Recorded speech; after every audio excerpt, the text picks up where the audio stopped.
So I'm embarrassed that I have a career. I talk about things like trust and cooperation, and there should be no demand for my work. But the fact of the matter is there is demand for my work, which means that there's an opportunity. It means that trust and cooperation are not yet standard in our organizations, and yet they should be, and we know that, which is why we're looking for ways to bring those things to our organizations. So I thought I would do something a little different today. You know, when you're speaking to tens of thousands of people and you have the opportunity to share a message, of course, most rational people would say, let's go with something I've talked about lots of times and I'm really good at, but I'm not normal, so I'm going to do something completely new, and I hope this works out. There are two things that I think that great leaders need to have: empathy and perspective. And I think these things are very often forgotten. Leaders are so often so concerned about their status or their position in an organization, they actually forget their real job. And the real job of a leader is not about being in charge, it's about taking care of those in our charge. And I don't think people realize this, and I don't think people train for this. When we're junior, our only responsibility is to be good at our jobs. That's all we really have to do. And some people actually go get advanced educations so that they can be really good at their jobs, accountants or whatever, right? And you show up and you work hard, and the company will give us tons and tons of training how to do our jobs. They'll show us how to use the software. They'll send us away for a few days to get trained in whatever it is that we're doing for the company. And then they expect us to go be good at our jobs. And that's what we do. We work very hard. And if you're good at your job, they'll promote you. And at some point, you'll get promoted to a position where we're now responsible for the people who do the job we used to do, but nobody shows us how to do that. And that's why we get managers and not leaders. Because the reason our managers are micromanaging us is because they actually do know how to do the job better than us. That's what got them promoted. Really what we have to do is go through a transition. Some people make it quickly, some people make it slowly, and unfortunately some people will never make that transition at all. Which is we have to go through this transition of being responsible for the job and then turning into somebody who's now responsible for the people who are responsible for the job. And as I said before, one of the great things that is lacking in most of our companies is that they are not teaching us how to lead. And leadership is a skill like any other. It is a practicable, learnable skill. And it is something that you work on. It's like a muscle. If you practice it all the days, you will get good at it and you will become a strong leader. If you stop practicing, you will become a weak leader. Like parenting, everyone has the capacity to be a parent. Doesn't mean everybody wants to be a parent, and doesn't mean everybody should be a parent. Leadership is the same. We all have the capacity to be a leader. Doesn't mean everybody should be a leader, and it doesn't mean everybody wants to be a leader. And the reason is because it comes at great personal sacrifice. Remember, you're not in charge, you're responsible for those in your charge. That means things like when everything goes right, you have to give away all the credit. And when everything goes wrong, you have to take all the responsibility. That sucks, right? It's things like staying late to show somebody what to do. It's things like when something does actually break, when something goes wrong, instead of yelling and screaming and taking over, you say, try again. When the overwhelming pressures are not on them, the overwhelming pressures are on us. At the end of the day, great leaders are not responsible for the job. They're responsible for the people who are responsible for the job. They're not even responsible for the results. I love talking to CEOs and say, what's your priority? And they put their hands on their hips all proudly and say, my priority is my customer. I'm like, really? You haven't talked to a customer in 15 years. There's no CEO on the planet responsible for the customer. They're just not. They're responsible for the people who are responsible for the people who are responsible for the customer. I'll tell you a true story. A few months ago, I stayed at the Four Seasons in Las Vegas. It is a wonderful hotel. And the reason it's a wonderful hotel is not because of the fancy beds. Any hotel can go and buy a fancy bed. The reason it's a wonderful hotel is because of the people who work there. If you walk past somebody at the Four Seasons and they say hello to you, you get the feeling that they actually wanted to say hello to you. It's not that somebody told them that you have to say hello to all the customers, say hello to all the guests, right? You actually feel that they care. Now, in their lobby, they have a coffee stand. And one afternoon, I went to buy a cup of coffee, and there was a barista by the name of Noah who was serving me. Noah was fantastic. He was friendly and fun, and he was engaging with me, and I had so much fun buying a cup of coffee, I actually think I gave 100% tip, right? He was wonderful. So as is my nature, I asked Noah, do you like your job? And without skipping a beat, Noah says, I love my job. And so I followed up. I said, what is it that the Four Seasons is doing that would make you say to me, I love my job? And without skipping a beat, Noah said, throughout the day, managers will walk past me and ask me how I'm doing, if there's anything that I need to do my job better. He said, not just my manager, any manager. And then he said something magical. He says, I also work at Caesar's Palace. And at Caesar's Palace, the managers are trying to make sure we're doing everything right. They catch us when we do things wrong. He says, when I go to work there, I like to keep my head under the radar and just get through the day so I can get my paycheck. He says, here at the Four Seasons, I feel I can be myself. Same person, entirely a different experience from the customer who will engage with Noah. So we in leadership are always criticizing the people. We're always saying, we've got to get the right people on the bus. I've got to fill my team. I've got to get the right people. But the reality is, it's not the people. It's the leadership. If we create the right environment, we will get people like Noah at the Four Seasons. If we create the wrong environment, we will get people like Noah at Caesar's Palace. It's not the people. And yet we're so quick to hire and fire. You can't hire and fire your children. If your kids are struggling, we don't say, you got to see at school, you're up for adoption. So why is it that when somebody has performance problems at work, why is it that our instinct is to say, you're out? We do not practice empathy. What does empathy look like? Here's the lack of empathy. This is normal in our business world. You walk into someone's office, someone walks into our office and says, your numbers have been down for the third quarter in a row. You have to pick up your numbers, otherwise I can't guarantee what the future will look like. How inspired do you think that person is to come to work the next day? Here's what empathy looks like. You walk into someone's office, someone walks into your office and says, your numbers are down for the third quarter in a row. Are you okay? I'm worried about you. What's going on? We all have performance issues. Maybe someone's kid is sick. Maybe they're having problems in their marriage. Maybe one of their parents is dying. We don't know what's going on in their lives. And of course it will affect performance at work. Empathy is being concerned about the human being, not just their output. We have, for some reason, our work world has changed over the past 20 and 30 years. We are suffering the side effects of business theories left over from the 80s and 90s. And they are bad for people, and they are bad for business. Let me give you an example. The concept of shareholder supremacy was a theory proposed in the late 1970s. It was popularized in the 80s and 90s. It is now standard form today. You talk to any public company and you ask them their priority and they say maximize shareholder value. Really? That's like a coach prioritizing the needs of the fans over the needs of the players. How are you going to build a winning team with that model? But that's normal today. We don't even perceive it as broken or damaged or wrong or outdated.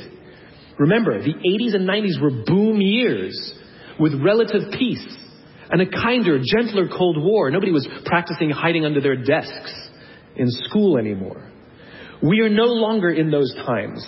These are no longer boom years. These are no longer peaceful times, and those models cannot work today. Here's another one. Mass layoffs. Using someone's livelihood to balance the books. Right? It's so normal in America today that we don't even understand how broken and how damaging it is, not only to human beings, but to business. You know, companies talk about how they want to build trust and cooperation and they announce a round of layoffs. Do you know the quickest way to destroy trust and destroy cooperation in a business, literally in one day? Lay people off. And everyone gets scared. Right? Can you imagine sending someone home to say, honey, I can no longer provide for our family because the company missed its arbitrary projections this year? And forget about the people who lost their job. Think about the people who kept their jobs. Because every single decision a company makes is a piece of communication. And the company has just communicated to everybody else, this is not a meritocracy. We don't care how hard you work or how long you've worked here. If we miss our numbers and you happen to fall on the wrong side of the spreadsheet, I'm sorry, we cannot guarantee employment. In other words, we come to work every day afraid. And we're asking our youngest generation to work in environments where how would any of us ever stand up and admit, I made a mistake? We're constantly being told, you have to be vulnerable. Leaders are vulnerable. What does that even mean? It doesn't mean you walk around crying, I'm vulnerable, right? No, what vulnerability means is you create an environment in which someone feels safe enough to raise their hand and said, I don't know what I'm doing. You've given me a job and I haven't been trained to do it. I need help. I made a mistake. I screwed something up. I'm scared. I'm worried. All of these things no one would ever admit inside a company because it puts a target on your head in case there's another round. And so we keep it to ourselves. And how can a company ever do well if nobody's ever willing to admit they made a mistake, that's scared, or they don't know what they're doing? And so we've literally created cultures in which every single day everybody comes to work and lies, hides, and fakes. And we're asking our youngest generation to work and succeed and find themselves and build their confidence and overcome their addiction to technology and build strong relationships at work. We're asking them to do this, and these are the environments we've created. We keep saying to them, you're the future leaders. We're the leaders now. We're in control. What are we doing? This is what empathy means. It means if there's an entire generation struggling, maybe it's not them. It's like, the only thing that the common factor in all my failed relationships? Me. Same thing. Oh, we just can't get the right performance out of our people. Maybe it's you. Right? It's not a generation. It's not them. They're not difficult or hard to understand. They're human beings like the rest of us, trying to find their way, trying to work in a place where they feel that someone cares about them as a human being. By the way, that's what we all want. In other words, it's not even generational. It's all of us. This is the practice of empathy. That if we're struggling to communicate to someone, if we're struggling to help someone be at their natural best, I'm tired of people saying to me, how do I get the best out of my people? Really? That's what you want? They're like a towel, you just wring them. How can I get the most out of them? No. How do I help my people be at their natural best? Right? We're not asking these questions. We are not practicing empathy. We have to start by practicing empathy and relate to what they may be going through. And it will profoundly change the decisions we make. It will profoundly change the way we see the world. Someone's driving to work. You're driving to work. And someone wants to cut into your lane. What do? Do you pull your car up, or do you let them in? Most of us pull our cars up and go like this. You wait your turn. Now let's practice empathy. I don't know. Maybe they've been out of work for 6 months. Maybe they had trouble getting the kids out to school this morning, and now they're running late for a really important interview, and they just have to get to this interview, and they're going to cut into our lane. Or maybe they're just a bastard. I don't know. But that's the point. We don't know. We don't know. And the practice of empathy will say, I'll let them in, and I'll arrive to work 1 car length late. Right? We don't always have to be right. We don't always have to be in charge. We don't always have to be the one who succeeds. It's not about winning or losing. And that's where I go to the second point. After empathy comes perspective, where it's not about winning or losing. In game theory, there are 2 kinds of games. There are finite games and there are infinite games. And this is how you're going to change your perspective. Right? A finite game is defined as known players, fixed rules, and an agreed upon objective.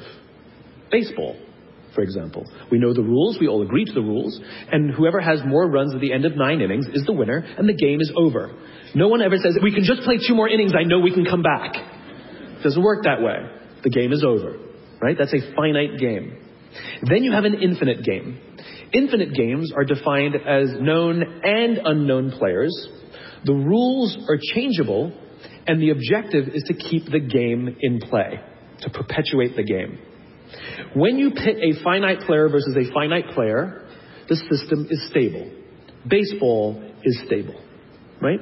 When you pit an infinite player versus an infinite player, the system is also stable. Like the Cold War, for example, because there cannot be a winner and a loser. There are no winners and losers in an infinite game, right? It doesn't exist. And because there are no winners or losers, what ends up happening in the infinite contest is players drop out when they run out of the will or the resources to play. But there's no winners or losers. Problems arise when you pit a finite player versus an infinite player. Because a finite player is playing to win, and an infinite player is playing to keep the game going. Right? This is what happened to us in Vietnam. We were playing to win, and the Vietnamese were fighting for their lives. We were the ones who got stuck in quagmire. This was the Soviet Union and Afghanistan. They were trying to beat the Mujahideen, and the Mujahideen would fight for as long as is necessary. Quagmire. Now let's look at business. The game of business has pre-existed or has existed long before every single company that exists on this planet today. And it will outlast every single company that exists on this planet today. There's no winning the game of business. And the reason is because we haven't agreed to the rules. I get such a kick out of this. You realize how many companies actually don't know the game they're in, right? Listen to the language that the companies use. We're trying to beat our competition. We're trying to be number one. Did you know that we were ranked number one? Look at the listing. Based on what criteria? Revenues, profits, market share, square footage, number of employees. Based on what time frame? A quarter, a year, 5 years, 10 years, 20 years, 50 years, 100 years? I haven't agreed to those standards. How can you declare yourself the winner? How can you declare yourself number one when no one else in the game has agreed to the rules? It's arbitrary. There is no winning because there's no end. In other words, companies are playing finite games. Listen to their language. They're trying to beat their competition. What does that even mean? It's the leaders in the companies that understand the game that they're in and organize their resources and their decision-making around the infinite contest that outlast and frustrate their competition. All the companies that we refer to as the exceptions, Southwest Airlines, Apple Computers, Harley Davidson, they're the exception. No, they're playing the infinite contest. They frustrate their competition, is what happens. That's what happens, because they're not playing to win. Jim Senegal, the founder of Costco, which is the only real company that gives Walmart a run for its money, he says public companies are looking to succeed for the quarter. He says, we're looking for the next 50 years. You can hear him. He's playing the infinite contest. I spoke at a leadership summit for Microsoft. I also spoke at a leadership summit for Apple. Now, at the Microsoft summit, I would say 70% of the executives, and this was under the Steve Ballmer days, I would say about 70% of the executives spent about 70% of their presentations talking about how to beat Apple. At the Apple summit, 100% of the executives spent 100% of their presentations talking about how to help teachers teach and how to help students learn. One was obsessed with their competition. The other one was obsessed with where they're going. So at the end of my presentation at Microsoft, they gave me a gift. They gave me the new Zune, which was the competitor to the iPod Touch when it was a thing, right? And I have to tell you, this piece of technology was spectacular. It was beautiful.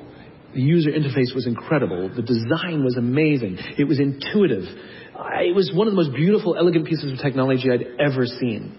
Right? Now, it didn't work with iTunes, which is an entirely different problem. I couldn't use it. But that's something else.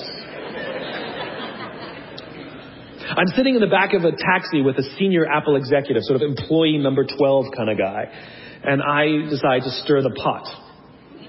And I turn to him and I say, you know, I spoke at a Microsoft summit and they gave me their new Zune. And I have to tell you, it is so much better than your iPod Touch.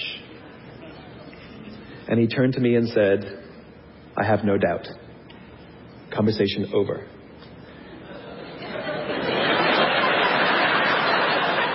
Because the infinite player isn't playing to be number one every day with every product. They're playing to outlast the competition. If I had said to Microsoft, oh, I've got the new iPod Touch, it's so much better than your new Zune, they would say, can we see it? What does it do? We have to see it.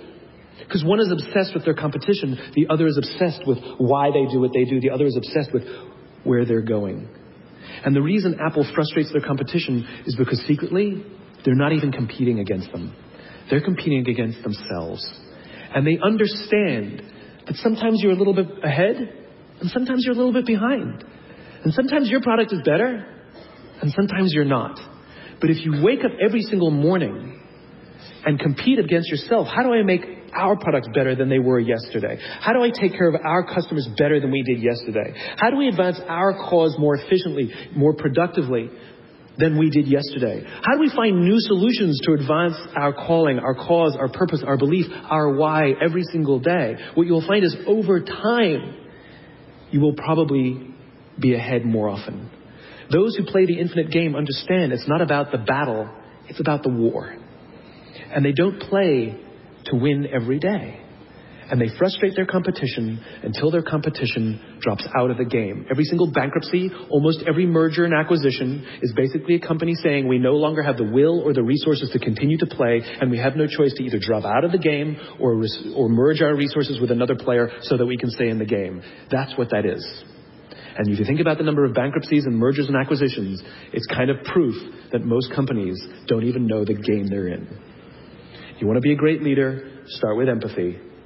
You want to be a great leader, change your perspective and play the game you're actually playing.